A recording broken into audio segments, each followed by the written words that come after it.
Biden is still the Democrat to beat, but rivals see weakness. Des Moines, Iowa. In a barn down a gravel road in Iowa, Joe Biden tore into President Donald Trump's moral character, declaring in one of the fiercest speeches of his campaign that the words of the American president mattered. The next day, Biden's own words tripped him up. He told an audience in Des Moines that poor children are just as bright and just as talented as white kids, before immediately clarifying his remarks. The back-to-back episodes magnify the promise and the peril of Biden's candidacy.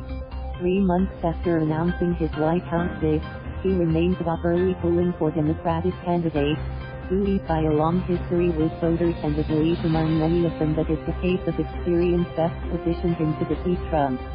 Those attributes appear to have helped the former vice president withstand weeks of attacks on his lengthy record in politics. But Biden's rivals remain confident that his fumbles, like the one in Iowa this week, eventually will catch up to him, undermining his electability argument.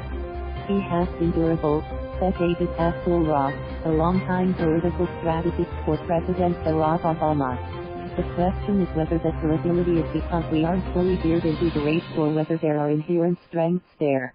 Biden's team has been hardened by the consistency of his early polling numbers, despite the push from fellow candidates to pass the 76-year-old as out of step with the Democratic Party on women's health issues and race. Nearly every survey, both nationally and in the early primary states, shows him leading the crowded primary field, with Sens, Elizabeth Warren, Bernie Sanders and Kamala Harris following behind but so far unable to find a way to surpass him. It's because people know him. And they don't know just his name, said Jack Markell, the former Delaware governor and a Biden supporter. If it were just name recognition, these polls may look different. Biden's standing in the race is the subject of much debate within the Democratic Party. Advisors to other campaigns contend that polling at this stage of the race is often fluid, reflecting little more than name recognition. Biden aides frequently note that Trump led polls throughout the summer of 2015 and never relinquished the top spot. What is clear is that some of Biden's rivals see an imperative to begin taking him on aggressively.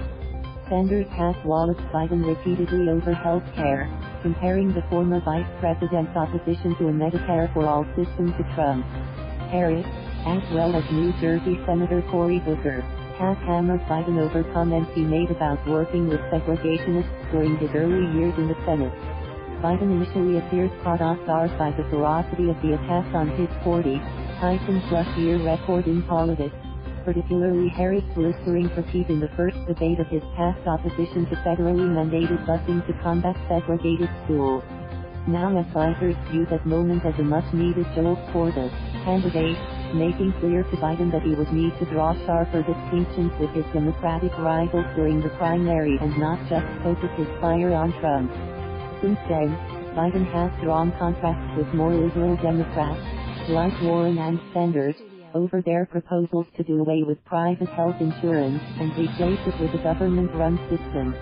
He's also vigorously defended Obama, the most popular Democrat in the nation who nevertheless has faced criticism from liberals who believe he didn't go far enough on health care and was too aggressive in deporting immigrants living illegally in the United States.